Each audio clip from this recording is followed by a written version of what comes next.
Parashurampura news. Pulse polio ಲಸಿಕಾ ಕಾರ್ಯಕ್ರಮವನ್ನು ಯಶಸ್ವಿಗೊಳಿಸುವ ಹಾಗೂ 5 ವರ್ಷದೊಳಗಿನ ಪ್ರತಿಯೊಂದು ಮಗುವಿಗೂ ಲಸಿಕೆ ತಲುಪಿಸುವ ಉದ್ದೇಶದಿಂದ ಆರೋಗ್ಯ ಮತ್ತು ಶಿಕ್ಷಣ ಇಲಾಖೆಯ ಸಹಯೋಗದಲ್ಲಿ ಚಳ್ಳಕೆರೆ ತಾಲೂಕು ಪರಶುರಾಂಪುರ ಗ್ರಾಮದ ಸರ್ಕಾರಿ ಹಿರಿಯ ಬಾಲಕ ಮತ್ತು ಬಾಲಕಿಯರ ಪ್ರಾಥಮಿಕ ಶಾಲೆ ಆವರಣದಿಂದ ಜನಜಾಗೃತಿ ಜಾಥಾ ಹಮ್ಮಿಕೊಳ್ಳಲಾಯಿತು.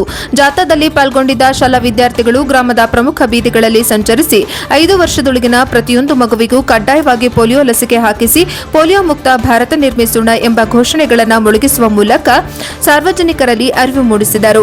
ಜಾಥಾಕ್ಕೆ ಚಾಲನೆ ನೀಡಿ ಮಾತನಾಡಿದ ಶಾಲೆಯ ಮುಖ್ಯೋಪಾಧ್ಯಾಯ ದುರ್ಗಪ್ಪ, ಪೋಲಿಯೋ ನಿರ್ಮೂಲನೆಗೆ ಪ್ರತಿಯೊಬ್ಬ ಪೋಷಕರು ಸಹಕಾರ ಅತ್ಯಗತ್ಯವಾಗಿದೆ. 5 ವರ್ಷದೊಳಗಿನ ಯಾವುದೇ ಮಗು ಲಸಿಕೆಯಿಂದ ವಂಚಿತವಾಗದಂತೆ ನೋಡಿಕೊಳ್ಳುವುದು ಪ್ರತಿಯೊಬ್ಬರ ಜವಾಬ್ದಾರಿಯಾಗಿದ್ದು, ರಾಷ್ಟ್ರೀಯ ಆರೋಗ್ಯ ಕಾರ್ಯಕ್ರಮದಲ್ಲಿ ಪೋಷಕರು ಸಕ್ರಿಯವಾಗಿ ಭಾಗವಹಿಸಬೇಕು ಎಂದು ಕರೆ ನೀಡಿದರು.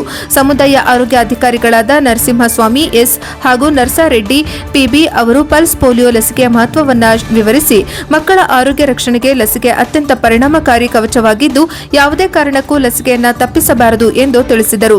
ಜಾಗೃತಿ ಅಭಿಯಾನದಲ್ಲಿ ಶಿಕ್ಷಕರಾದ ನೀಲಕಂಠಪ್ಪ, ಹರೀಶ್, ವೀರೇಂದ್ರ, ಮಮತಾ, ಆಶಾ ಕಾರ್ಯಕರ್ತೆಯರಾದ ಲಕ್ಷ್ಮೀದೇವಿ, ಲತಾ, ಶಾರದಮ್ಮ, ನಾಗರತ್ನ, ಮಂಜುಳಾ, ಜಯಮ್ಮ ಹಾಗೂ ಶಾಲೆಯ ಶಿಕ್ಷಕರು ಮತ್ತು ವಿದ್ಯಾರ್ಥಿಗಳು ಭಾಗವಹಿಸಿದ್ದರು. ವರದಿ ಮಂಜುನಾಥ್, ಪ್ರಜಾಪವ ಟಿವಿ, ಪರಶುರಾಂಪುರ.